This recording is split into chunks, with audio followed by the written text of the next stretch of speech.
Yeah, let's do family. I don't like this thing. You know, can you still see me if I sit down? Because I hate. What about like right here, like lifted really high? I hate.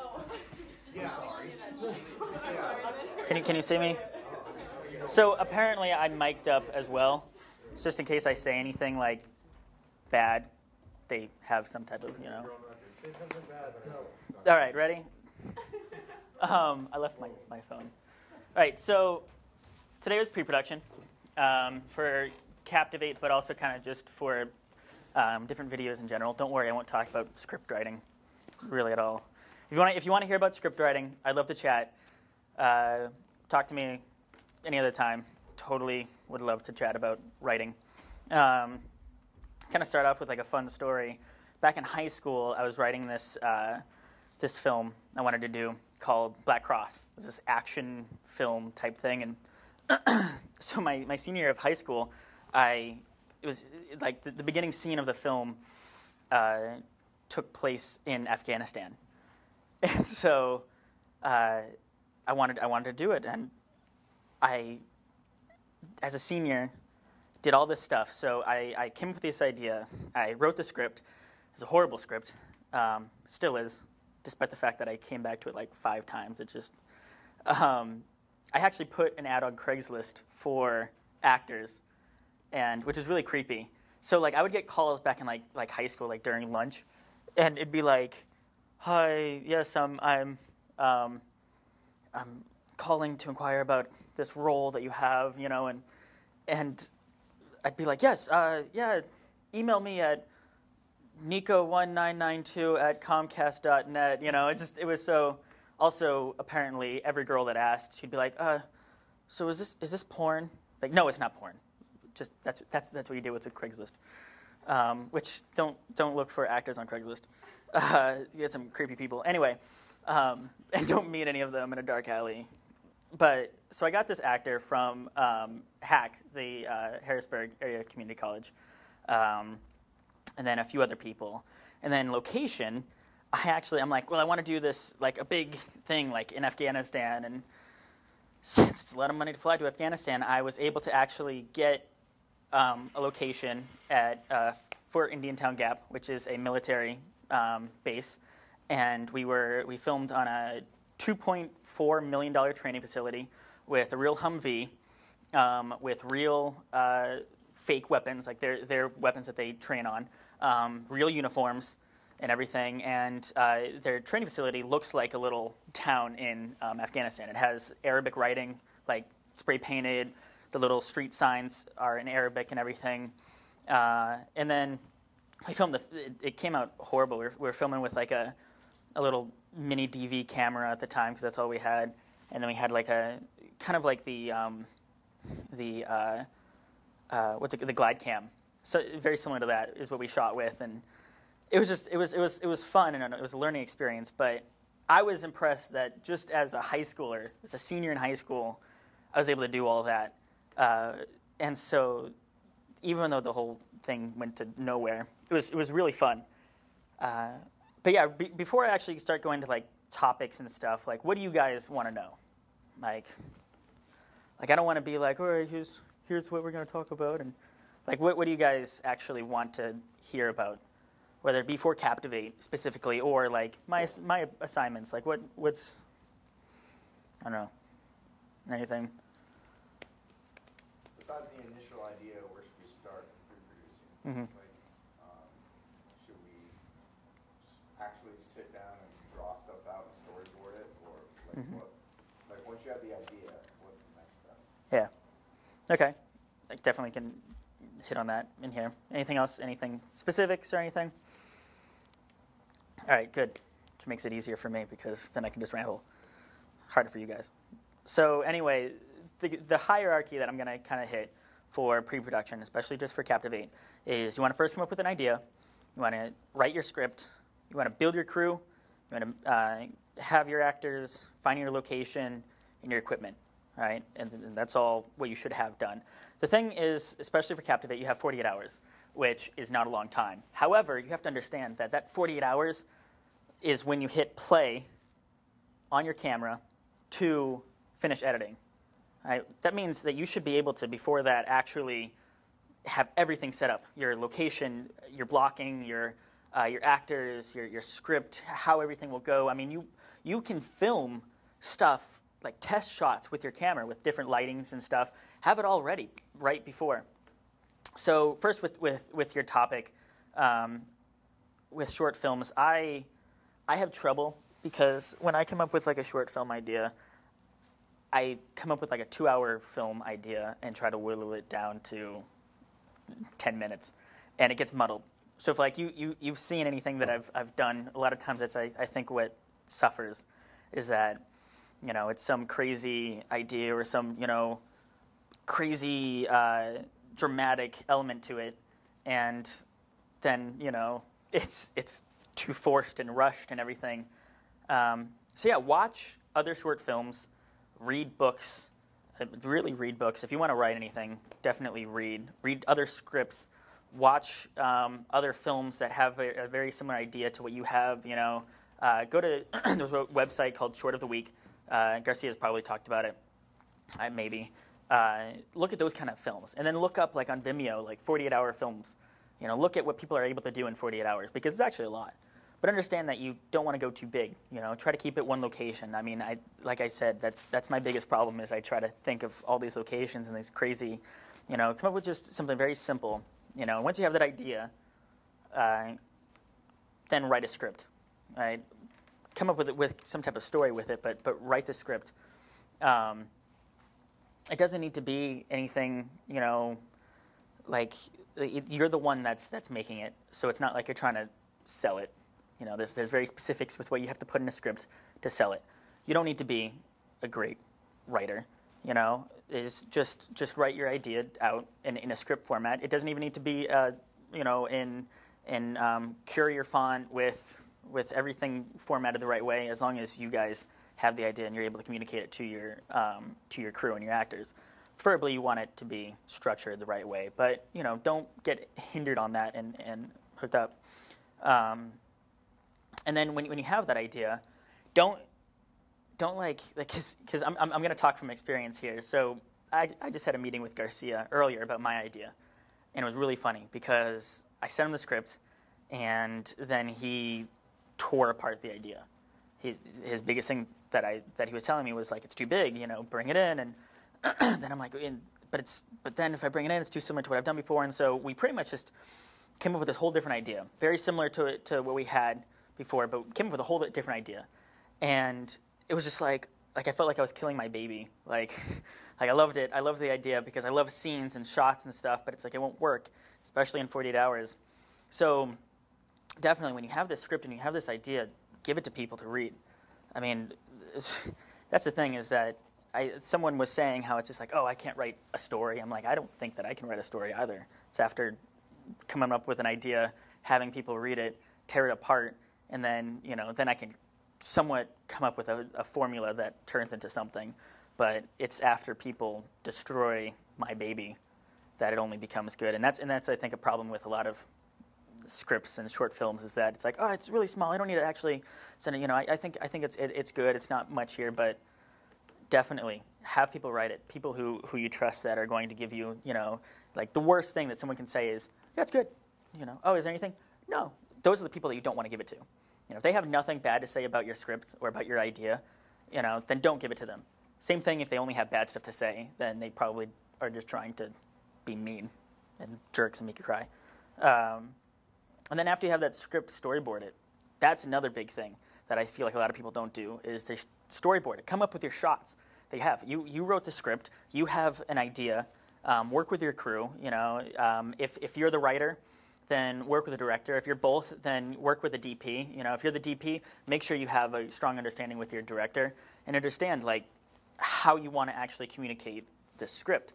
Again, that's a problem that I have is like, oh, we'll figure it out on set, you know, the shots. And, you know, if you've worked with me on anything, that's kind of how it ends up sometimes is that it's like, let's go. And then you waste like a couple hours, which in 48 hours, that's very, very bad to have any time wasted. But like, storyboard it. Come up with what shots. Be free to change it. You know, even in the script, be free to change it on site. But really, just come up with just this whole game plan of your story. You know, and how you want to shoot it, the colors that you want to do, the kind of movement that you want with the camera. I mean, and let those camera shots actually mean something. And it's not just, this looks good, this is framed good. You know, let it actually communicate the story, and really make sure that everyone involved looks good. You know, all the actors and everything. Like, that's your biggest thing. It's not just like, oh, it looks, you know, the shot looks good. It's like, you know, is your story, is your actors looking good? Is it communicating?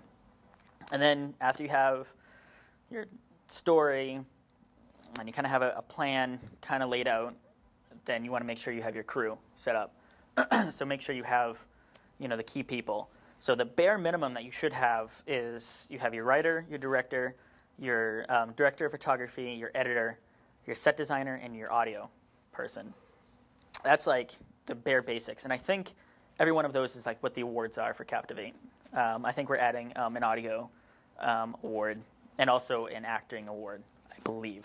And then we're also adding a newcomer award, but I'm not sure if that's ideas. So I'm not sure if that's all. You didn't hear it here. That's what people are talking about.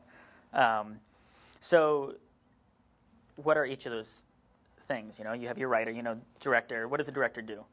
Right? What does a director do? Someone tell me. Oversees everything. All right. What's the difference between like a director and a director of photography? Director of photography oversees the camera. Okay. The director is focused on the actors and their performance, Mm-hmm. letting them know what they're doing right, what they're doing wrong, and also like overseeing the DP as well, just making sure that the shot is what the director wants, and but mainly actors. Mm-hmm. Their main focus. So that's my biggest problem, is that as a director, get on site and I'm directing the cameras or directing the lights. The biggest thing with pre-production is that you and your director of photography, or if you're the director of photography, or the director and the director of photography should come up with all the shots together. When you're on set, the director is simply making sure the actors look good. Your DP, or if you're doing the DP, make sure that the shot looks good. Don't worry about the actor's performance. If you guys, with something small like this, it's okay to kind of play more than one role, where like you can be like, well, why don't we try it like that? But understand, like there's a structure for a reason. I think a lot of times this 48-hour film festivals kind of get tough to do because everyone kind of doesn't have a role and tries to do everyone else's job, and so they end up like unsure, and you have everyone's ideas coming in, and then you're like, oh, you know, does this look good? I don't know. Does this work? Whatever. And I think if you have someone who's just in charge of this, then they will make it rock. All right, it'll be good. If you have someone just in charge of this, great. It's going to look really good. If they're able to focus on these things, and it's not just everyone's worrying about something, because if everyone's worrying about everything, then you're going to forget items and equipment. You know, you're going to forget different things. I mean, I've been on shoots where we like forgot to film parts of the script because we didn't have a script supervisor. You know, the script supervisor is watching with the script, making sure that everything's hit, continuity issues and everything. But like, that's why you have these roles. You have people who are just in charge. So if you have just these key people, and you make sure that you have these key people for your film, it's going to make the 48 hours go by very smoothly, or as smoothly as you can with doing a film in 48 hours. And but yeah, with the director, make sure the director is dealing with the actors and coming up with the shots. Your DP is doing all the technical stuff. What does a set designer do? All right. I mean, there's a lot of things. The set design means a few different things for a few people, because you have like your set designer, and then you have your set builder, and then your props and stuff. I feel like a lot of people don't look at set design a lot. They kind of like, oh, it looks good, it's pretty big, you know, maybe we'll throw a light up there, but does it feel real? You know, does it, like, if you have someone who's just in charge of set design, who can go to the location, be like, what would the characters feel like in this place? It's funny because last year for Against the Cold Sun, for the 40-hour film festival that we did, Bethany Waldvogel, not sure if you guys know her, she graduated last semester. She was the set designer. she came to me weeks before because it was in a coffee shop, and the couple owned the coffee shop, and she's like, so in this script and in this backstory, it seems like they like to travel around. So I'm like, yeah, that's it. That's the characters that they kind of are travelers. They enjoy, not just, you know. And she comes back with like bags of like little trinkets from around the world, like little Chinese dolls or, you know, little pictures from Italy and all this crazy stuff. And so I'm like, I'd never thought about that. Like, I was like, it looks like a cafe. All right, we're good. But like, she put in the background this globe, you know, that looked really nice. And by all of that, it made it look like it was real, that it was lived in, that it was a scene that wasn't just set up for a shot, but it was actually like, and that will go far. It'll communicate your story. I mean, if your actors suck, but it looks real, you know, if your shots, that's very important. But then going with that, I think, kind of hidden those, going from acting, all right, from directors and what they do into your actors. Make sure that I'm sorry, you dropped your phone. It's very, very sad. I'm bringing my chair down. I feel so tall. With actors, they're probably one of the most, if not the most important people on the set, because that'll make or break your film. Is if you have bad actors, if you have bad acting. Make sure, if you're the director, that you're focusing on the actors, but as a group, coming up with this idea together, look for actors that will communicate your story well. Again, biggest problem of mine is not casting right. So like 2 years ago when we did Shattered Lives, we had Mike Smith, who at the time was like 19, who had like acne and barely any facial hair. He was playing a character who was struggling with alcoholism for years. And he had like this past of alcoholism. Like, it was difficult to accept that character, you know, and I look back and it's laughable. It creates this comedic part that shouldn't be there. Apart from the slap, you know, that was a difficult part of it too. That made it a little too comical. Anyway, but that's the thing. That goes with the acting. Is make sure, you know, with that was difficult because it was late at night. I wasn't focused on what the actors were doing. I was focused on the whole set and if the shot looked good. And then there's a slap in it where Mike gets slapped, and it's just, I didn't realize how fake it looked. Even in editing, I didn't realize how fake it looked. And, you know, she goes, and she's like, ugh. And it's just, and we played it in chapel, and that's when I realized how fake it looked, because it was this very dramatic point, and the music builds, and then there's a slap, and the whole chapel erupted into laughter. And I was just like, oh, wasn't supposed to be funny. That was a very powerful moment that should have been. And I realized how key it is to actually focus on your actors, and just, it was a sad time, because I was just like, why are you guys laughing? Like, no, it's not funny. Like, it's powerful. But yeah, nobody cares. So make sure that your actors are spot on. It's not just friends. You know, please do not go up to a buddy and be like, hey, you want to help me out with this? You know, like you're my friend. You're willing to do this. Like, find someone who's good at this. Go through a casting process. You know, come up with like who you envision for your character, and find people that will do that. Look at other past films, or go to the plays and write down. That's what I do. I enjoy going to the plays and writing down like, ooh, they're good with that kind of role, or they look like this kind of person. And I mean, get out of your comfort zone of just like, who are my friends? It's just like, hey, I'll go talk to that, you know, person and ask them, and really, because it's just, I can't stress enough how important it is to make sure that your actors are good, and that they're able to communicate your story well, because it's so difficult. And then with that, and this is again a problem that I've had before, is with Shattered Lives. I read the script with the actors and actually blocked it out on the set. They were building the set with the lights and everything in one room, and I took them, you know, to the other room and just let them read through the script. And like, that was the time, within the 48 hours while we're on set, me kind of picking apart their performances. So it lacked. But last year, where like the whole thing was just two people arguing. We worked from a month before that, where I filmed them going through the whole thing in the studio, and then wrote the script with what they had to say, and then went back, filmed them again going through the whole process, and we almost like wrote it together. But we created these performances, and then I was like, ooh, I like that. Don't go there because it doesn't work out. But I like that part. Keep that. This is what your character really is. I mean, I wrote 6 pages each of who these characters are that you would never see in the story, but 6 pages each of like their past, of their favorite color, their favorite, music, what they did, how they view the other person, how they view life. And then I worked on their performances. And then I think that they had phenomenal performances because we blocked out everything. So we didn't get to set. We didn't get there and go, all right, so would this work if we did this way? No, we worked on that a month before. So the moment that we got there, boom, we were able to go right through it. And I think, again, huge part of making sure that within 48 hours you guys are able to do the film and make it as perfect as possible with them.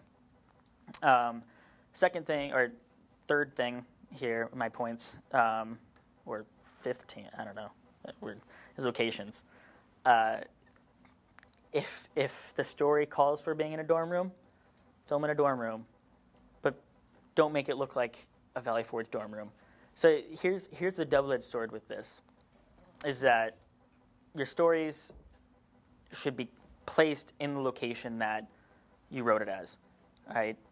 But people here know, oh, you filmed it at Valley Forge.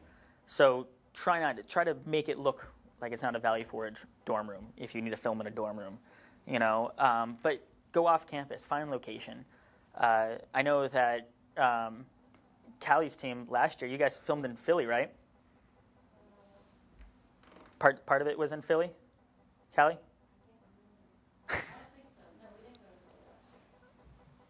Where'd you guys go the one time? You guys went pretty far one time, right? So, yeah. So like they drove an hour away for like a couple shots.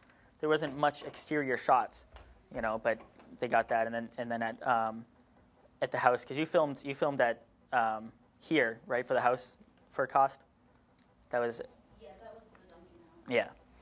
So like you see 2 different locations. One looked really good, but the outside or that area didn't fit, so they went all the way an hour away to get that location, and it's worth it. If you can do that within the 48 hours, if you block everything out, you find locations already, you know how you're going to shoot it, then do that. Come up with that, right? And then, like I said, with what I did last year with the coffee shop, when you find these locations, like our coffee shop that we filmed in wasn't a coffee shop. It was the office building for my church, but it's on Bridge Street, and it looks like the front of it looked like a coffee shop, and they have tables and stuff that they've kind of put out for people. So we kind of took their offices and all that stuff, pushed it back behind the camera. Then we took the tables and stuff, put it out, put flowers, and made it look like a coffee shop. And then we put all the set design stuff, and it looked great. So we kind of transformed it to look like a coffee shop, and the location looked nice because it was not anywhere where it'd be a lot of noise, or whatever.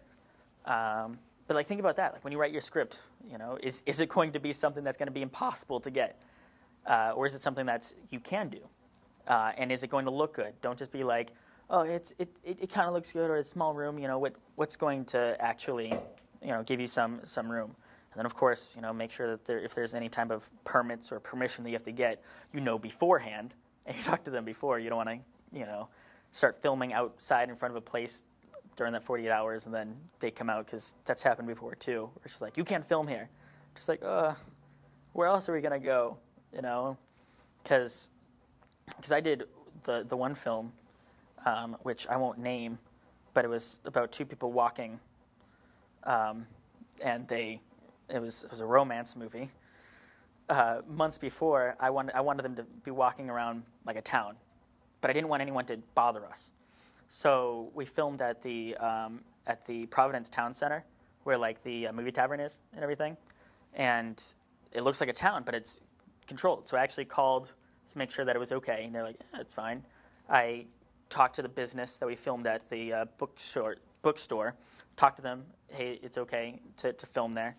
And then we had permission to actually walk, in this shopping area, but it looked like a little town, and it looked really nice. And we weren't getting bothered by people walking by like a normal city would or a little town.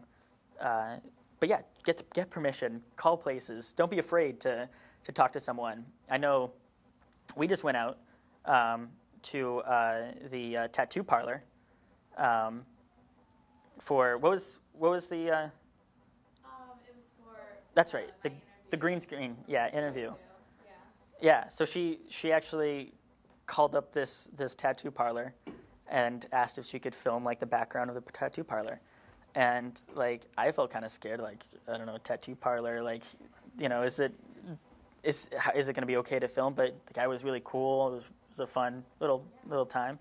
So don't be afraid to just call up people, locations. If you pass by a building and you're like, oh, that looks really good, walk inside. Hey, is it okay if we film here?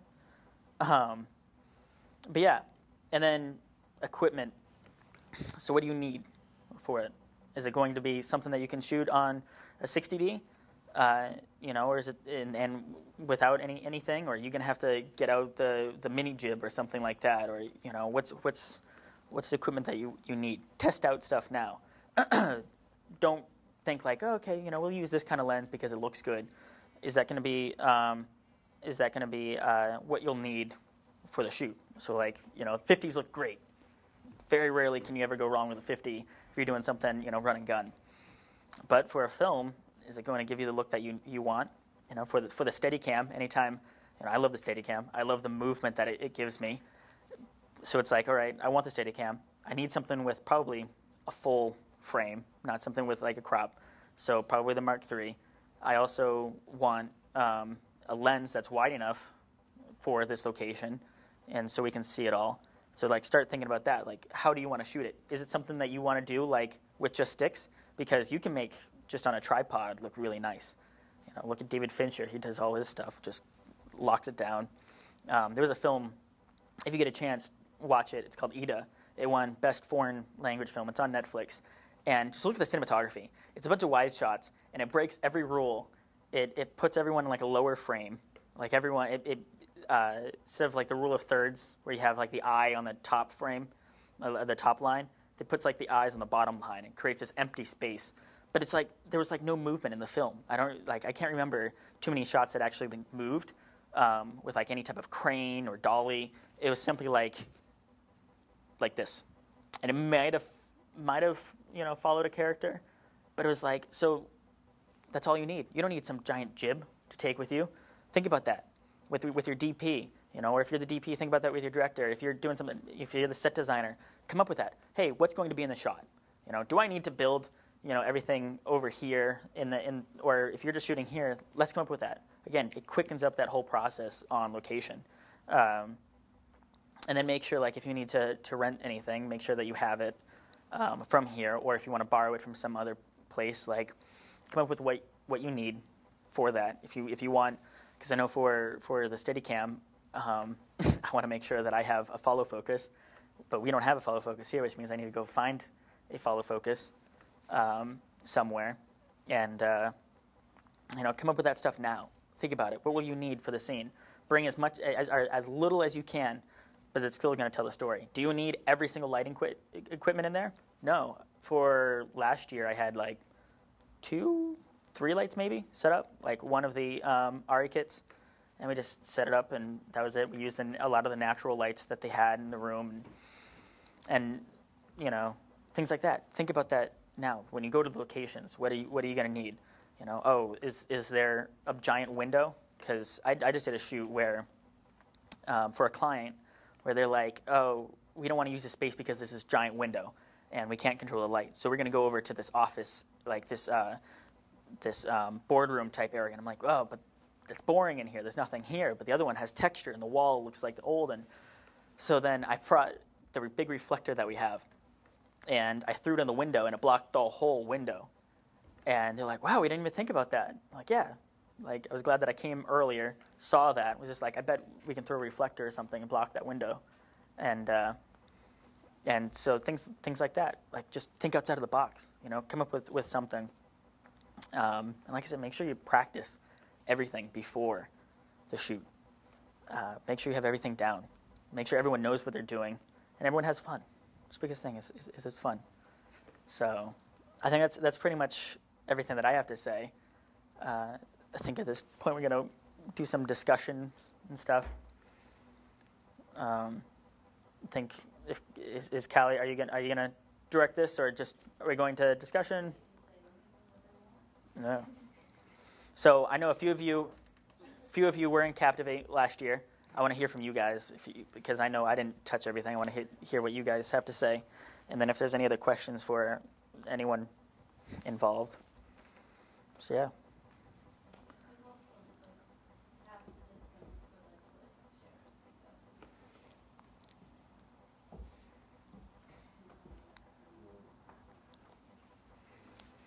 So first, raise your hand.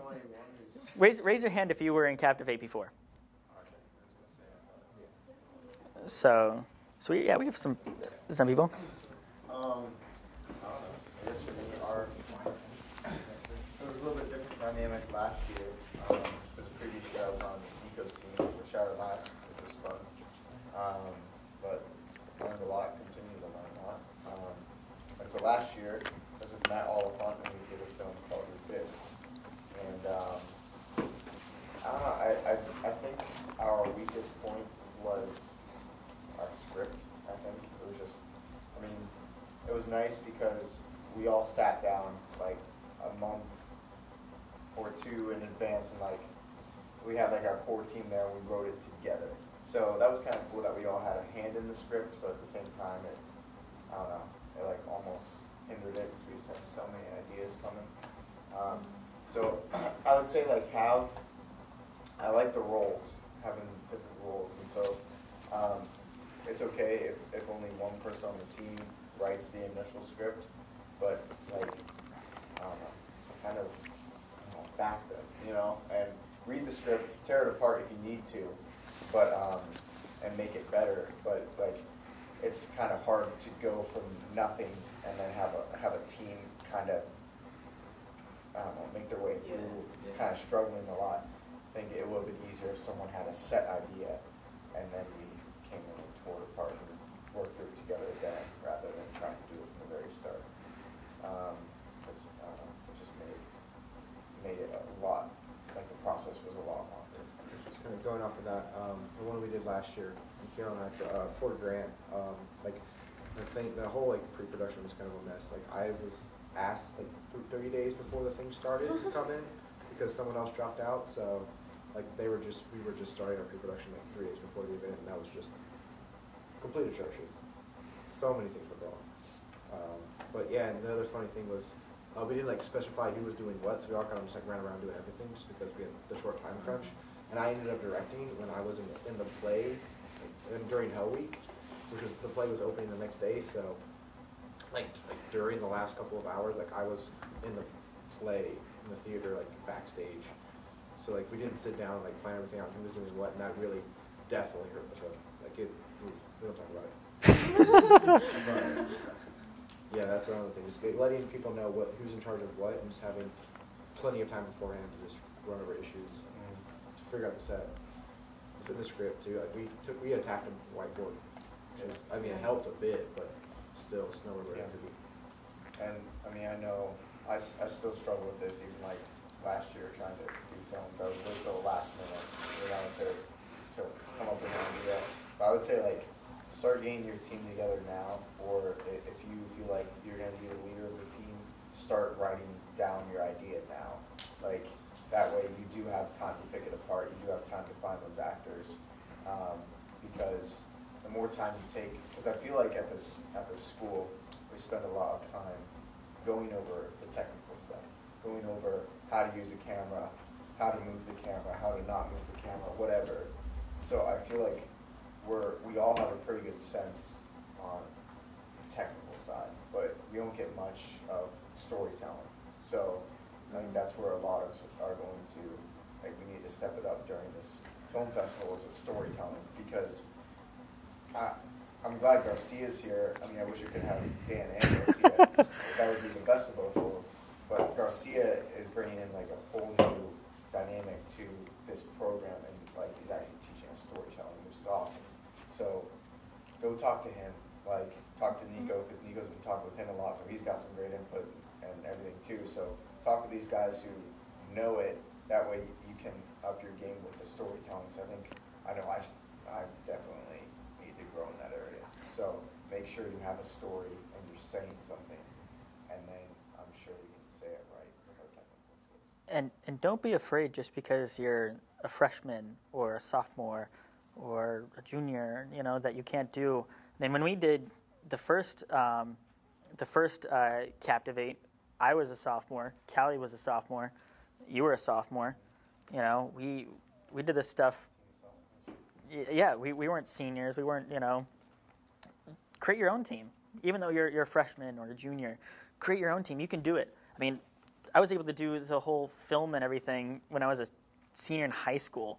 You know, yeah, it sucked, but I was able to do that like as a senior in high school because you know I was able to talk to people and come up with that. Like you can do it.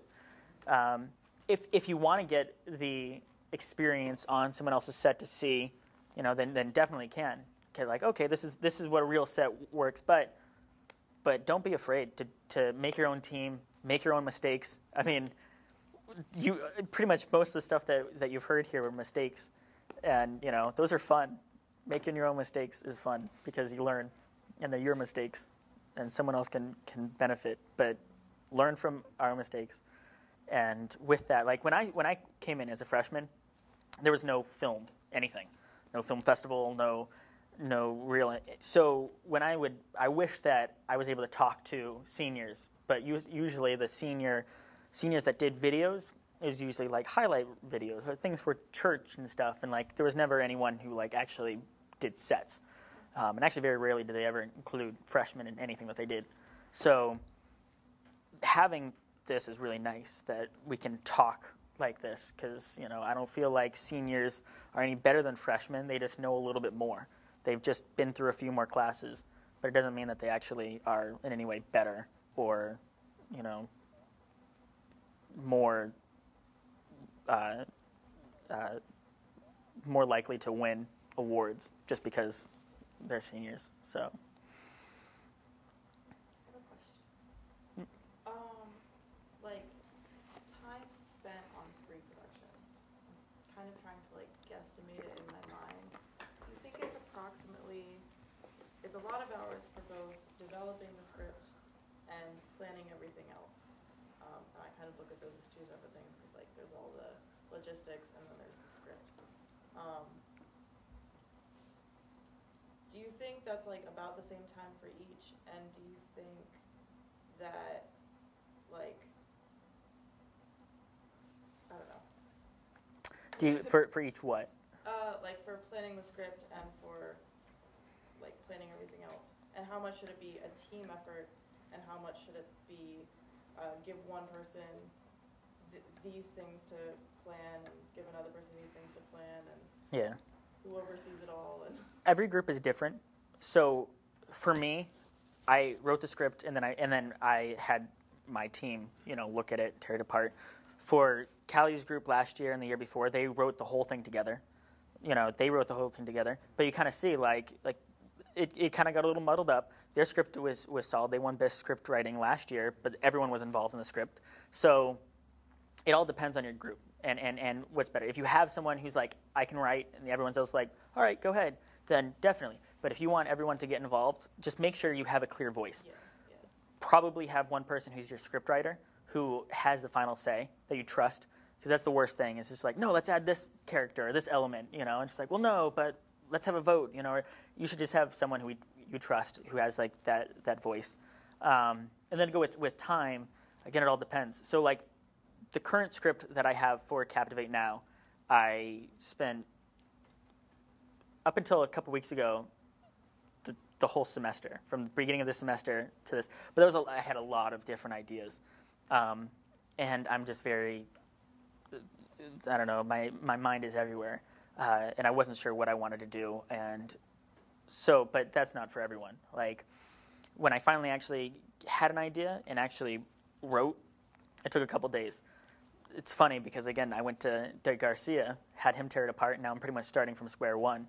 But start writing now, come up with ideas and topics, and don't dream huge, because that was my problem, is that I kept thinking big, and that's what took so long, is think like, all right, 2 people. I mean, if you're in Garcia's class, you've heard it before, so I won't reiterate everything that he discusses about story and how, the bare basics, and that's, but, and then, like I said, watch films to get that idea. Once you have the script, it should only take, you have what? It's about a month now until, what's the date today? Yeah, it's just a couple days over a month till Captiv8. So that means that you still have a lot of time. Come up with an idea. Make sure you have benchmarks for yourself. If you're like still coming up with stuff, don't end up like 2 weeks in and go, all right, now let's go. I'd be like, all right, by spring break, we want to have an idea and a script. Then over spring break, start to come up with ideas for actors and crew and all that stuff. And everyone, like you said, if you have different people who are in charge of things, have the director who's in charge of the actors and all that, have the DP in charge of, but have that set up. At the end of spring break, you have, 2 weeks after that till Captiv8. At that point, block it. Come up with your locations and stuff. It's easy to have that much, done within that little bit of time. So, but it all depends. I hope that answers what you're saying. Okay.